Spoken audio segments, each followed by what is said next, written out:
The National Football League announced on Tuesday, late afternoon, the punishment that would be imposed on Panthers owner David Tepper for throwing his drink into the stands at Everbank Stadium as Scott Fitterer stands there wishing he could teleport anywhere but there in that moment. That's Fitterer with his hands in his pockets. He's the GM of the team. $300,000 was the punishment. Said Tepper, I am deeply passionate about this team and regret my behavior on Sunday. I should have let NFL stadium security handle any issues that arose. I respect the NFL's code of conduct and accept the league's discipline for my behavior. So that's like, he's kind of saying I was provoked without saying he was provoked. I should have let NFL security handle it. Basically, somebody was being a jerk and I, in a weak moment, gave in. It's still no excuse for it. And, Chris, $300,000 is no punishment whatsoever. $300,000 for a guy with a net worth of $20.6 billion. I did the math last night, and it was not easy to do because the calculator on the iPhone doesn't go up to $20.6 billion. So I had to get creative to figure out what it was. But $300,000 is 0.0014% of his entire net worth. It is nothing. I did the math. If you're worth $1 million, it's $14. That's what it is.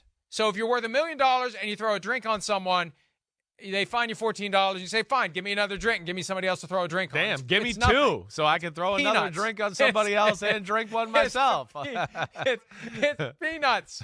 It costs less than the drink itself at most bars nowadays to throw the drink on somebody. No. So I made the point Monday.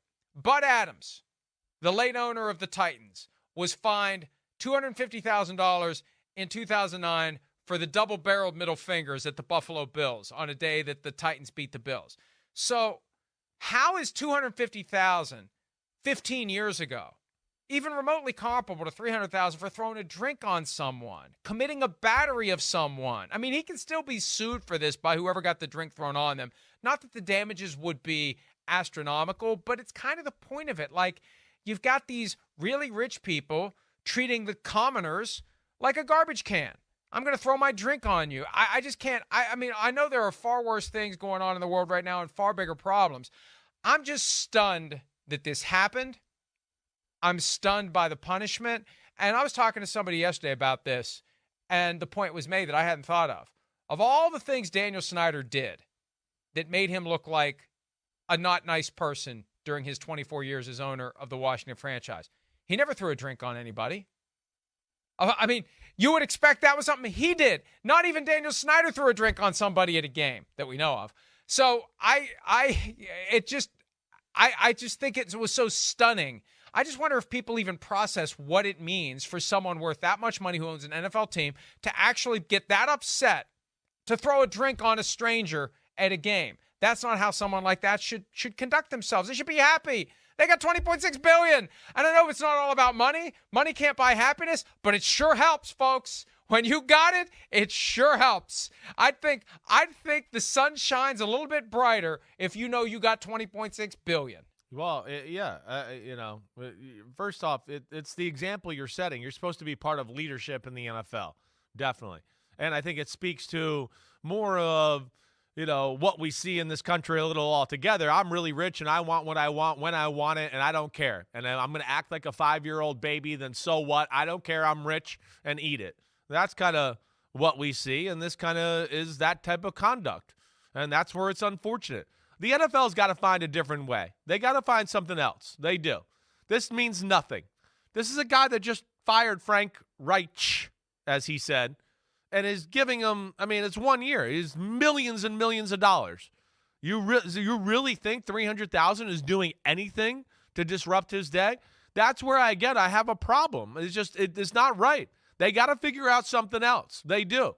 You can't have a player lose $50,000 in a week for getting fined for, protecting himself. He lowered his head because somebody else was about to knock his head off, and go, well, hey, that's like, a tenth of your wealth, 10% of your wealth this year, and go, well, that's okay. But the billionaire who disrespects and, like you said, battery and whatever else, here you go. like it's BS. They got to find something else there that does not hit home. That's not going to scare him, and it doesn't hit home enough to the players as far as showing them the example that should be set forth by ownership in the league.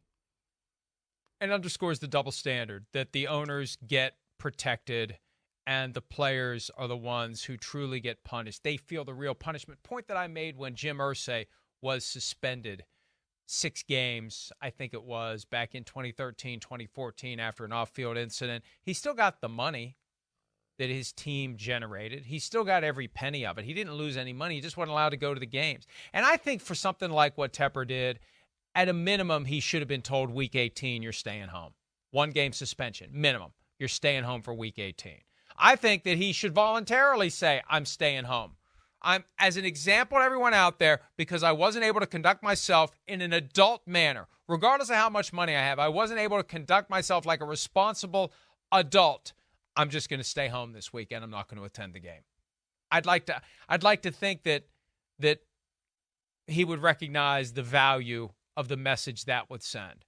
And I think one of the reasons it took almost 48 hours or more than 48 hours for a punishment to arise, I suspect the league, I don't know this, but I think it would make sense the league tried to get him to do it on his own, and he probably didn't want to do it.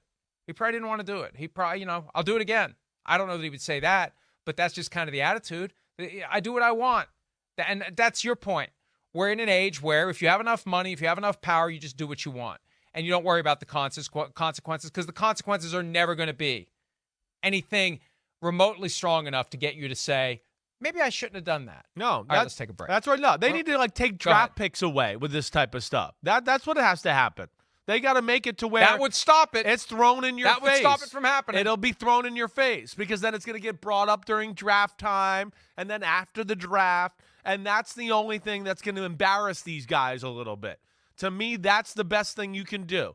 The money, he's got $300,000 cash crammed into some penny loafer in his closet, probably in multiple. It means nothing. It's nothing.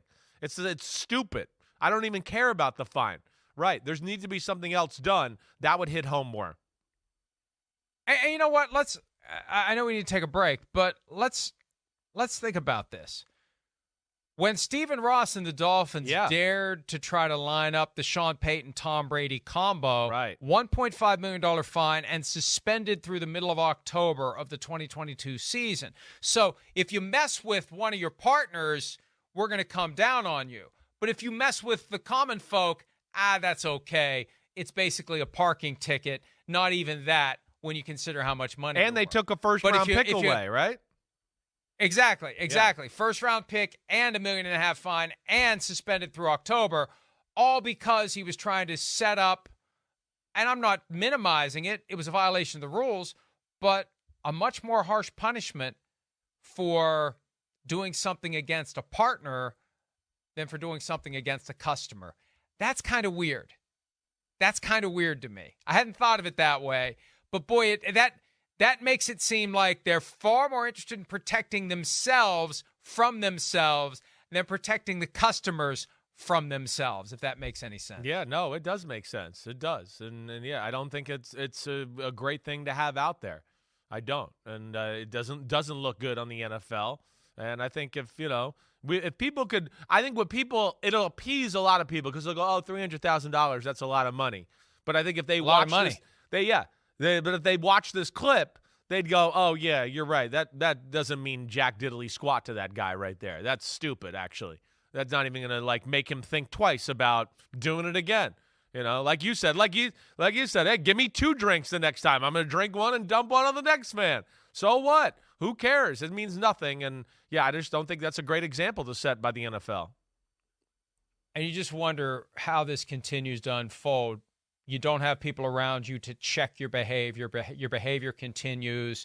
You feel like you got away with it. It makes you a little more emboldened to keep going. Does he cross a line that gets him in real trouble at some point with the league? Does he end up being the next Dan Snyder who has to sell the team? We'll see. But I doubt that anything that happened this week is going to cause him to take a long look in the mirror and say, I need to change my ways. I need to change my attitude. I need to treat people better. I need to not be quite so... It's just too much, it's just too at some point, you just got to sit back and let things go. He wants to win so badly that it's got him all twisted up. He's as bad as the worst fan you would see sitting in the front row with a jersey on. Hi, it's Mike Florio. Thanks for watching PFT on YouTube. Hit subscribe for the latest news and analysis from Pro Football Talk.